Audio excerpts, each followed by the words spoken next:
자, 매주 화요일마다 경제 고민으로 답답한 속을 시원하게 해결해 주시는 마법 사이다. 봉선미 전문가 나와 계십니다. 안녕하세요. 안녕하세요. 여러분의 마법 사이다.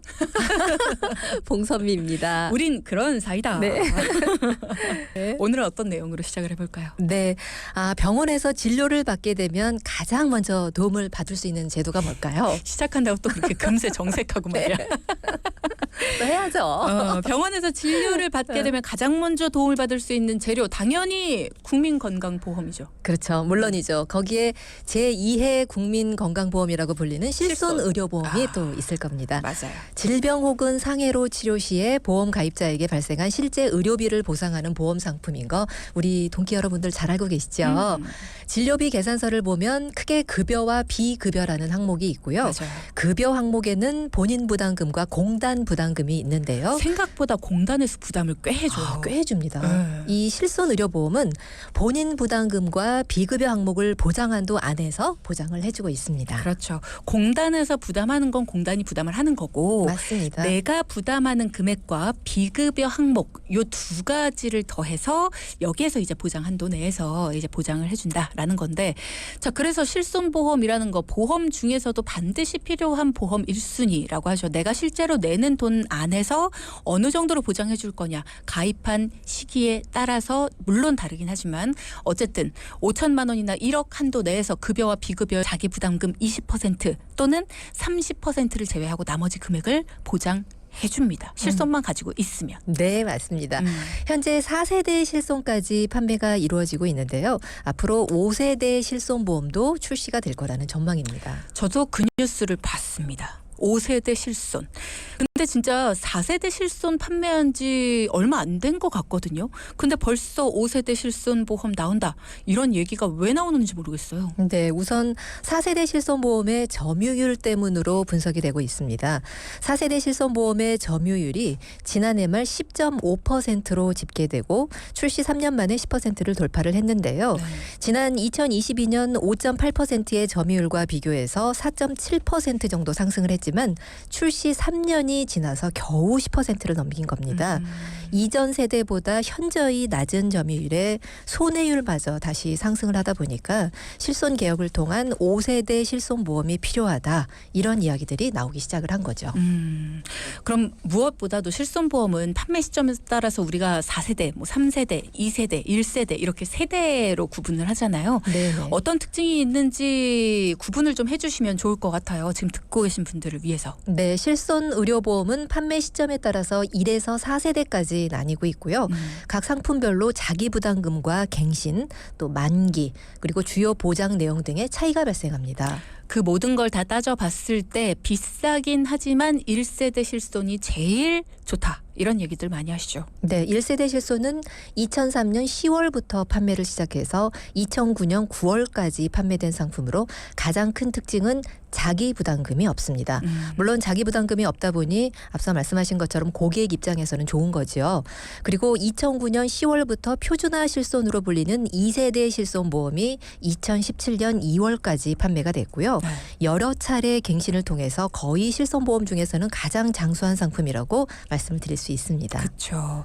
그래서 주변에 이렇게 봐도 1세대 실손 아쉽게 가입 못하신 분들이 2세대 실손 많이들 가지고 계시더라고요.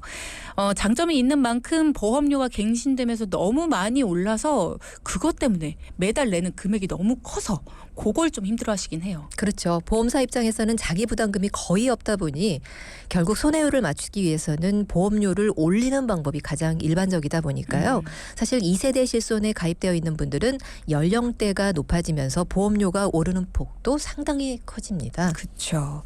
자, 그다음 3세대가 2017년부터 그럼 판매가 된 거겠네요. 맞습니다. 2017년 4월부터 2021년 6월까지 판매된 3세대 실손보험은 자기 부담금이 기본형 20%와 특약 30%로 나뉘어지고요. 보장 내용은 2세대 상품의 도수치료, 비급여 주사, 또 비급여 MRI 특약이 추가가 됐습니다. 그러면 4세대 실손하고 뭐가 다르지? 하는 생각이 드는데 어떤 게 다른 거예요? 네, 우선 4세대 실손 같은 경우는 이용한 만큼 보험료의 할인 할증을 적용해서 비급여 부분에 대한 보험료 차등제를 도입을 한 건데요. 네. 자기 부담률을 인상하고 또 재가입 주기를 15년에서 5년으로 줄였습니다. 3세대랑은 뭐가 다른 거예요? 3세대하고 4세대 4세대하고. 실손하고는 사실상 3세대 실손 같은 경우는 내가 보험금을 많이 사용을 했던 안 했던 내 연령대 전체를 가지고 보험 요율을 결정을 하는 데 반해서 4세대 실손은 내가 얼마만큼 보험금을 청구했는지 안 했는지에 따라서 보험료가 올라가거나 또는 할인을 받거나 그렇게 적용이 되거든요. 가장 큰 차이점이라고 볼 수 있겠습니다. 보장 내용은 그렇게 크게 다른 건 없네요. 그렇죠. 보장 내용은 최대 5천만 원을 한도로 해서 질병이나 또는 상해로 해서 실손 의료비가 지급이 되는 거고요. 물론 세부적인 내용들은 자기 부담금이라든지 이런 부분들이 사실은 차이점이 조금씩은 많이 가지고 다르지만. 있습니다. 가장 큰 차이점은 내가 사용한 거에 대해서 차등제를 둔다. 이렇게 보시면 될 것 같습니다. 그렇군요. 그러면 이런 특징들이 조금씩 차이가 있습니다. 근데 5세대 실손 얘기가 나오고 있어요. 실손보험의 손실 규모, 그러니까 보험사 입장에서는 실손보험 때문에 나가는 손실, 이게 점점 커진다. 그렇죠. 보험사의 손실이 크다. 이런 얘기들도 있다면서요. 맞습니다. 실손보험의 세대가 지날수록 손실 규모도 커지고 있어서요. 비급여 항목을 통한 보험금 누수와 또 손해율 상승이 누적이 되고 있습니다. 금융감독원에 따르면 지난해 실손보험 손해율은 103.2%로 전년 대비 2.1%포인트 상승을 했고요. 네. 이 중 4세대의 손해율은 113.8%로 1년 사이 22.3%포인트 증가를 했습니다. 2026년도까지 보험료 미조 정도 예정이 돼 있기 때문에 4세대 상품의 추가적인 손해율 상승은 불가피해 보이는데요. 따라서 정부와 관련 기관에서 실손보험 개혁에 대한 논의가 전방위적으로 이루어지기 시작을 했습니다. 아니 비급여 항목에 대해서 자기 부담금이 꽤 커졌잖아요. 4세대로 맞습니다. 오면서. 네네.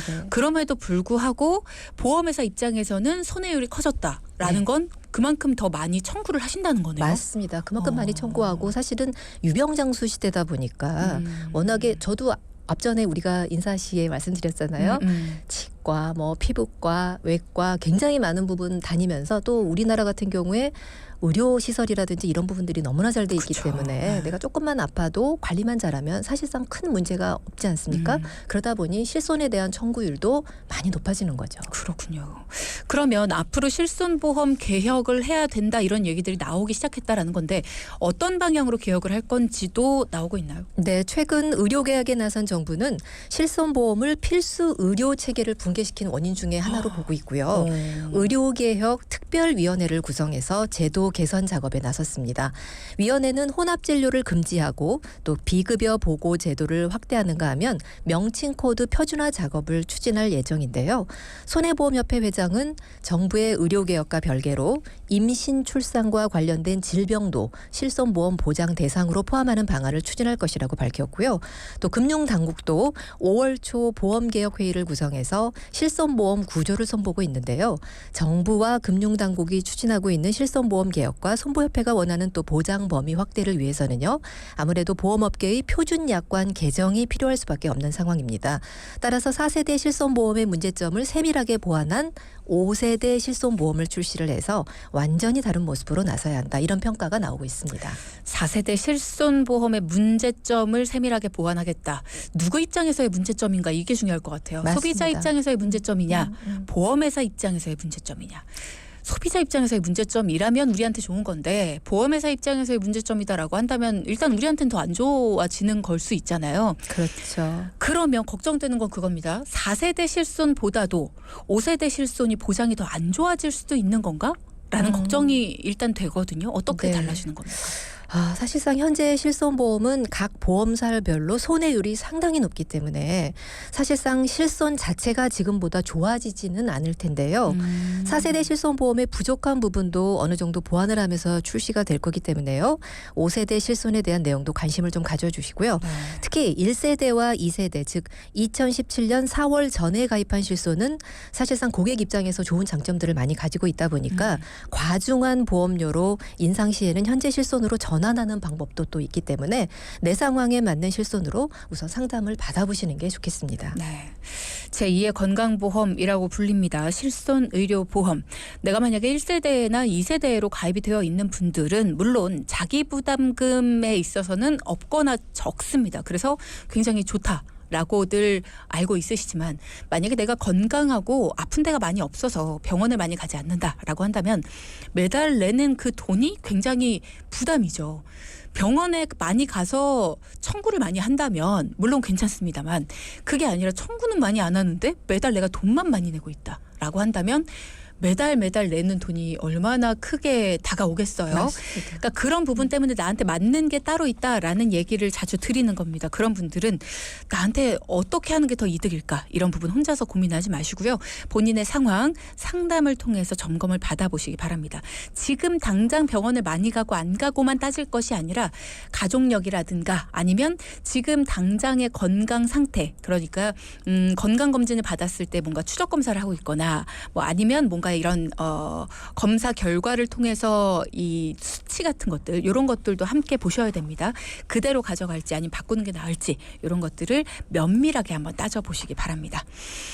자, 그러면 오늘도 본인의 경우 어떻게 하는 것이 좋을까요? 이런 자세한 고민 상담을 받아보신 우리 청취자분의 이야기를 한번 들어보도록 하겠습니다. 이분은 어떤 고민을 가지고 계셨고 어떤 솔루션을 받아보셨는지 저희가 방송에 맞게 사연 재구성해봤거든요. 함께 들어보시죠.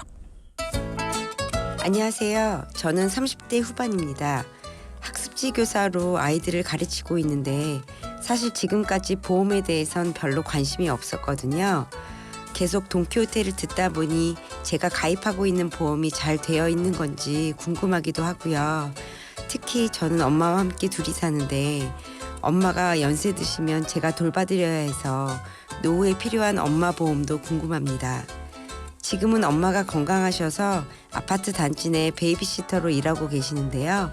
연세가 더 드셔서 만약 거동이 불편해지시면 제가 돌봐드리는 것도 한계가 있을 것 같고요. 또 저도 일을 하다 보니 간병해 주실 분을 찾아야 할 것 같은데 혹시 도움을 받을 수 있는 보험이 있는지 궁금합니다. 우선 저는 실손과 건강보험에 30만 원 정도 내고 있고요. 엄마는 건강보험으로 40만 원 정도인데 그중 27만 원이 실손보험입니다. 저희 엄마의 노후까지도 책임져 주실 수 있는 보험은 없을까요?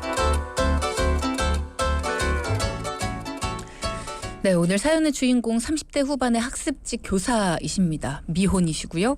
어머님하고 두 분이 생활을 하고 계시네요. 아무래도 따님 한 분이다 보니까 어머님께서 연세 드시면 보살펴 드려야 되기도 하고요. 그래서 걱정이 많으시지 않을까. 뭐 물론 앞으로도 건강하셔야겠지만 혹시라도 편찮으시게 되면 어떻게 보살펴 드려야 되나 걱정하시는 것도 당연할 것 같고요. 자, 봉선미 전문가님께서 만나고 오신 거죠? 네, 오후에 아이들을 가르치고 계시다 보니까 아무래도 오전 시간에는 시간적인 여유가 있으셔서요. 저희 돈키호테 애청자셨는데요.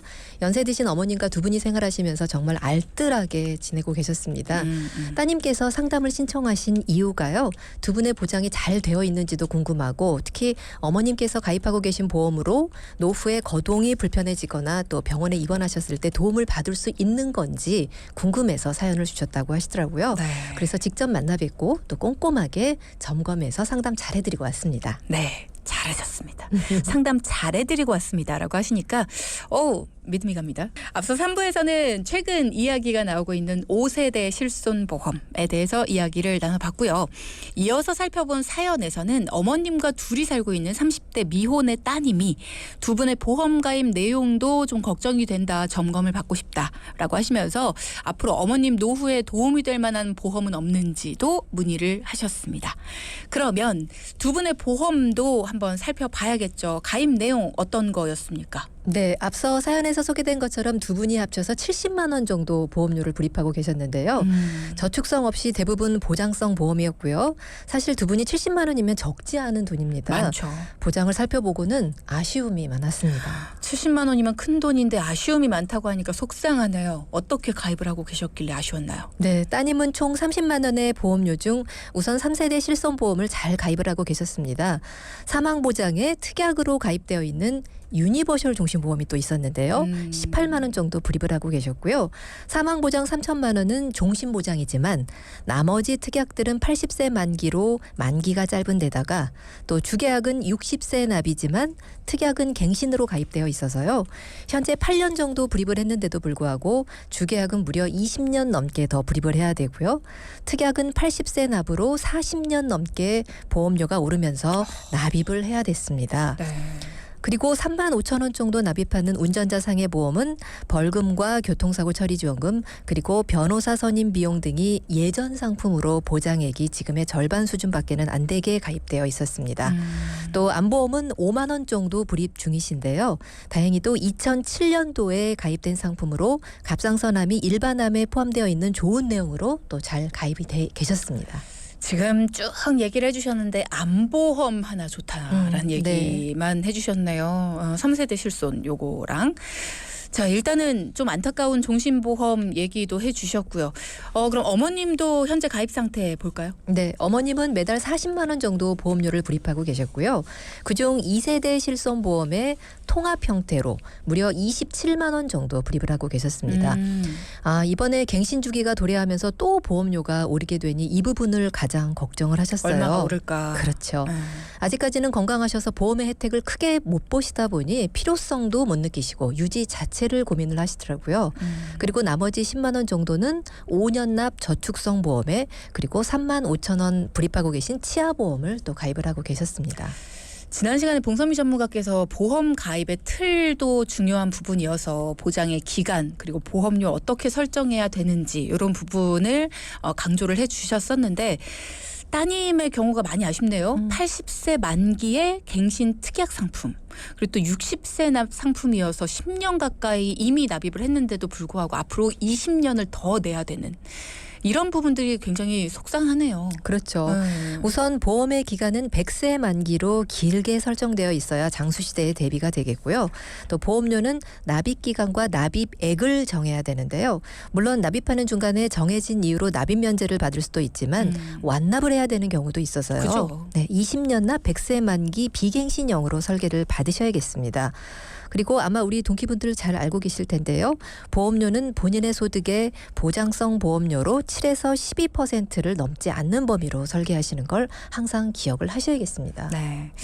내가 많이 벌 때, 조금 벌 때 이 보험료가 왔다 갔다 하게 되면 일단 손해가 생긴다라는 얘기죠. 7에서 12%로 항상 그리고 또 오랫동안 유지할 수 있는 범위로 부담되지 않게 이런 거 늘 생각하셔야겠습니다. 보험에 가입할 때는 가장 기본이 되는 원칙들이 있습니다. 우선 실손 의료비 보험 그리고 진단비 보험 요건 가장 기본이다라고 늘 봉선미 전문가 말씀을 해주고 계시고요. 그 다음으로 이제 거기에 덧붙여서 자기 가족력이라든가 아니면 직업 뭐 연령 이런 걸 고려해서 상황에 맞게 다양한 형태의 보험 가입이 가능하다 이런 얘기 해주셨는데 자 그럼 이번에도 마법봉 열심히 휘둘러 주셨으리라고 믿고 네. 따님 보험은 어떻게 정리를 해주셨습니까? 네, 우선 실손은 3세대 실손으로 잘 가입되어 있으셨고요. 2007년도에 가입하신 5만 원 안보험도 그대로 유지하기로 하셨습니다. 문제는 18만 원씩 불입하는 유니버셜 종신보험인데요. 8년을 납입했지만 앞으로 20년을 더 불입을 해야 됐고요. 또 특약들은 보장의 범위도 뇌출혈, 급성 심근경색증으로 좁게 설정이 되어 있는 상태로 80세 납을 갱신형으로 해야 돼서요. 과감하게 해지 후에 12만 원의 암 그리고 뇌와 심장에 대한 진단금과 수술에 대한 보험으로 교체를 해드렸습니다. 그리고 운전자 상해 보험은 교통사고 처리 지원금은 7천만 원에서 2억 원으로 그리고 변호사 선임 비용은 2천만 원에서 5천만 원으로 올리고요. 또 벌금도 2천만 원에서 3천만 원으로 올린 상태로 상해까지 포함해서 15,000원에 안내를 해드렸습니다. 또 간병인 보험도 2만 7천 원 정도면 가능해서요. 총 16만 5천 원으로 30만 원 불입하던 보험료를 거의 절반으로 줄여드렸고요. 잉여 자금으로는 노후를 위한 연금 상품을 안내해드렸습니다. 드렸습니다. 그리고 종신보험을 해약하면서 받은 1,000만 원이 넘는 해지환급금은 주택대출 상환금으로 활용을 하면서 대출에 대한 부담금과 또 월 이자 비용도 어느 부분 줄여드렸습니다. 매달 부담이 되던 이 대출 상환금, 요거까지도 대출에 대한 부담감까지도 좀 줄여주셨고, 그리고 거의 평생 내야 되던 이 그렇죠. 보험료, 네네. 요것도 이제 어느 정도만 내면 정리가 다 되는 거예요. 100세까지 쭉 보장을 받을 수 있는. 길게 내도 짧게만 보장받을 수 있던 보험이었는데 이제는 어느 정도 기간만 내면 이제 쭉 보장을 받을 수 있는 걸로. 그럼에도 불구하고 금액은 더 줄었습니다. 네. 그래서 마법봉이라고 저희가 말씀을 드렸는데 열심히 휘둘러 주셨네요. 어머님 보험은 어떻게 됐습니까? 네, 우선 어머님은 대부분 보험료가 실손보험으로 되어 있어서요. 2세대 실손의 보험료 증가폭이 상당히 큰 데다가 또 상해 의료비로 1,000만 원만 가입이 되어 있었기 때문에요. 자기 부담금이 커진 것을 감수하더라도 4세대 실손으로 전환을 안내를 해드렸고요. 암내심 진단금의 수술비까지 12만 원에 20년 납 100세 만기로 또 안내를 해드렸습니다. 암내심이 뭐예요? 암, 뇌졸증 을 포함한 뇌혈관 질환 그리고 급성심근경색증을 포함한 심혈관 질환을 저희들은 암뇌심 이렇게 편하게 말씀을 드리거든요. 저희들이 누구예요? 나도 모르는 저희들이 누구야? 암내심이 뭐야? 네. 안내한다는 줄 알았네. 암과 암, 뇌혈관 질환 그리고 심혈관 질환. 네네. 여기에 대한 진단금과 수술비까지 다 포함되어 있는 네. 걸 12만 원에. 네.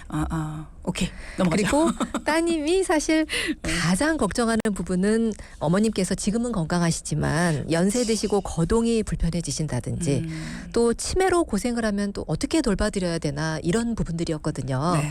우선 병원 입원 시에 도움을 받을 수 있는 간병인 보험을 39,000원으로 안내를 해드렸습니다. 근데 간병인 보험이 저는 궁금한 게 면책 기간이 있지 않아요? 그러니까 가입하고 어느 정도는 보장을 네. 못 받는. 네, 맞습니다. 지금까지의 간병인 보험은 최대 기간이 180일이고요. 그리고 180일은 면책 기간을 두는 게 일반적이었는데요. 면책 없이 1년 내내 간병인을 사용할 수 있는 회사가 또 있습니다. 그래서 그 상품으로 안내를 해드렸는데요. 또 좋은 게 나왔네요. 맞습니다. 거동이 불편해지실 때, 즉 장기 요양 등급을 1에서 5등급까지 받았을 때도 매달 생활자금을 수령할 수 있는 상품이 또 있고요. 또 시설에 입소를 하더라도 1에서 2등급일 때 추가로 생활자금이 더 수령될 수 있게 설계가 가능한 장기 요양보험이 있습니다. 집에서 생활할 때도 시설에 입소를 해서도 모두 생활자금 수령이 가능하겠고요. 또 치매 시에 진단금뿐만 아니라 생활자금도 수령이 가능한 상품으로 78,000원에 안내를 해드려서요. 어머님 보험은 실손까지 포함해서 27만 원에 리모델링을 해드렸습니다. 어머님 같은 경우에는 뭔가 더 필요한 게 없을까요? 라는 질문을 네. 드렸는데 그게 이런 부분에 대한 질문이었을 것 같아요. 어머님 보험료는 40만 원에서 27만 원으로 줄여주신 데다가 모녀분이 고민하셨던 노후에 대한 생활자금 그리고 간병에 대한 부분까지 걱정을 완전히 해소를 시켜주셨습니다. 자, 지금 방송을 들으시면서 운전자 보험은 어디 건가요? 간병인 보험도 같이 알려주세요 라고 하셨는데 저희가 방송에서는 특정 상품에 대해서 언급을 할 수가 없습니다.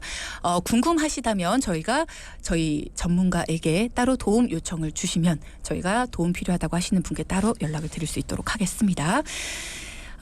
봉선미 전문가님이 참 든든합니다. 이렇게 매달 고정 지출액인 보험료를 줄이게 되면 부담감도 덜게 돼서 훨씬 가뿐해질 것 같고요. 무엇보다도 꼭 필요한 내용으로 설계가 되잖아요. 얼마나 큰 도움이 되겠어요. 네. 남에게로만 생각을 하지 마시고요. 도움이 필요하다. 이런 상품들 나도 좀 갖고 싶다 하시는 분들은요. 도움 필요합니다라는 말씀만 주시면 됩니다. 여러분은 무료로 도움 받으실 수 있고요. 뭔가 어떤 과정이 필요한 게 아닙니다. 이렇게 도움을 받으셔서 여러분도 이런 것들을 똑같이 가지실 수 있게 되는 거예요. 그냥 전문가를 내 곁에 둘 수 있게 되는 겁니다. 꼭 필요한 내용들이 있으시다면 체크해 보시고요. 이런 상품의 이름이 궁금합니다. 이렇게 남기지 마시고 전문가의 도움 필요합니다라고 해주시면 되겠습니다. 필요한 내용들 체크 주세요. 네, 제가 상담을 진행하면서 매번 느끼는 내용인데요. 사실 각 가정마다 보험료가 차지하는 부분이 상당히 높지 않습니까? 그런데도 정작 고민하다 미루고 또 걱정하시다가 미루고 이렇게 하지 마시고요. 예, 그런 사이에 보험료는 또 이달도 빠져나가고 있습니다. 그래서 시간과 돈이 줄줄 새어나가는 가정들이 정말 많은데요. 맞아요. 내 보험을 살펴보는 것만으로도 반 이상은 해결이 되니까요. 꼭 기억하시기 바랍니다. 자, 오늘의 포인트도 짚어보겠습니다. 첫째. 네, 실손 의료보험 잘 살펴보고 나에게 맞는 상품으로 가져가셔야겠습니다. 네, 둘째. 부모님의 건강보험은 간병인 보험과 장기 요양보험도 함께 가져가시면 좋겠습니다. 네, 봉선미 전문가님 수고하셨습니다. 감사합니다. 방송 중에 상담해드리는 내용은요, 청취자 여러분의 올바른 투자 판단을 위해 참고로 드리는 말씀입니다. 금융상품 가입이나 해지 같은 판단은요, 스스로의 책임으로 결정하셔야 한다는 점 꼭 기억하시기 바랍니다.